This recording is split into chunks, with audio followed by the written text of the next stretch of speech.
In my last video, we talked about what perfectionism is and what perfectionism isn't, as well as some misconceptions. In this video, we're going to be talking about 3 tools to help you say goodbye to your perfectionism for good, but also not necessarily for good because these take practice. I'm not a psychologist. These are all made up, silly tools that have helped me, and I hope that they help you. So let's get into it. Tool number 1 is reframing past self-comparison. Past self-comparison is basically when you say, oh my God, I used to be so XYZ, fill in an adjective that you were that's positive, but that you feel that you don't have now. And so you envy your old self for having this trait. I used to be so motivated. I used to be so fearless. I used to be so creative. That's past self-comparison. It's actually perfectionism that's tapping your brain on the shoulder and saying, hey, let's send her some negative thoughts right now. So when this happens, I want you to reframe your past self-comparison. And you can do this in 2 ways, or you actually have 2 jobs. One is using the lens of gratitude and saying, okay, wow, I'm really grateful that, when I was in high school or working my first job, that I was so creative, that I got to have those opportunities. They led me to where I am today, for example. The second is to either emphasize your capability to do and act the same way now, and or the replacement in a positive way. So going with the example of being creative, you can still be creative. You can still do this. You can still be this. Show yourself that you can do so. Or if you can't, because it's something that perhaps you can't because it's an age thing or it's an ability thing or whatever the reason, you can look to replacement. And so you can basically say, oh, I was really, really creative. And then now you can say, now and this is not in contrast, this is in addition, this is your current self right now is XYZ, and another positive trait, and recognizing that in yourself. That's what you do to reframe. This combats perfectionism because past self-comparison is, again, a way to get down on ourselves and keep ourselves from doing things, procrastinating even. But by turning to gratitude and then capability or replacement, we're lightening the load of feeling like we have to be everything and do everything. And you also lighten the mental load of feeling like you're consistently inferior to your old self when that's not the case at all. Or you're feeling a profound sense of like not good enoughness when really right now you are good enough. So I actually have a full video about past self-comparison. It's pretty in-depth, so I'll link that in the description box below if you're interested in more about this topic. Let's talk about tool number 2. So I want you to practice low stakes mistakes. It can feel very, very disappointing and other negative emotions when we realize or find out we've made a mistake in something we didn't mean to make or should have been flawless. We even care about mistakes that objectively do not matter.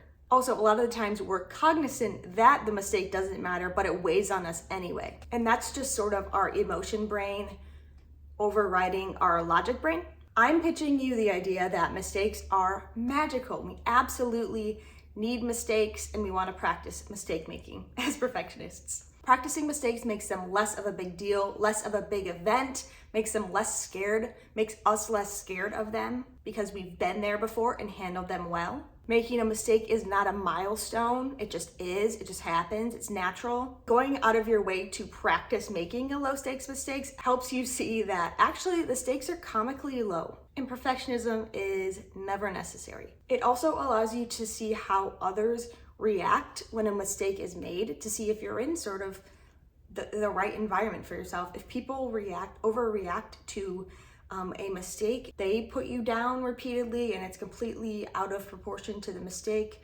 And it's really like punitive and stuff like that tells you something about who you're friends with, who you're in a relationship with, where you work, everything. So to practice low stakes mistakes, you can either mentally rehearse them. So pick a mistake in your head, something that is bound to happen on a day-to-day basis, and actually sit there and go through every motion in your mind and pretend that you are making that mistake. Visualize it all the way through to during, after, and then like a week after, something like that. Or if you really want to challenge yourself, you can purposely make an actual mistake in something. This is going to be huge because you are going to have to overcome the internal hurdle that is, you're intentionally doing something quote unquote wrong or not in the way that you should, but you're going to have yourself do it anyway. It feels like you'd be practicing self-sabotage, really, but it's sort of actually the opposite of that. It's practicing like self-empowerment, like, oh, yeah, I accidentally put too much salt in this. Oh, nothing happened. It's showing yourself that it is safe to make mistakes, and you can be safe with yourself having had made a mistake. I have a video all about making mistakes. I will link that down below in the description box if you are interested more in this topic. The third tool, and this is a brand new tool, and it's called asking why bother. So hear me out. One of the top functions of my perfectionism is it's a robber of creativity. That is, from starting something to continuing to work on something to finishing something to releasing something, it's all affected by perfectionism. It's slowed down, and sometimes it doesn't happen because of perfectionism, my creativity. Perfectionism keeps us worried more about the outcome than the input in the process, and it can tell us that making things, creating silly little things for fun is not productive enough. There's not a point for this. Your creations aren't going to be good enough, so why bother? When you get to that point of why bother, this is where the tool comes in. I want you to take your why bothers and answer them. So like, okay, I'm painting a 1 inch by 1 inch teeny tiny painting. It's not going to be good. I'm not going to do anything with it. I'm not going to make money from this. Why bother? Why bother doing this painting? So many reasons to bother. So many reasons to bother.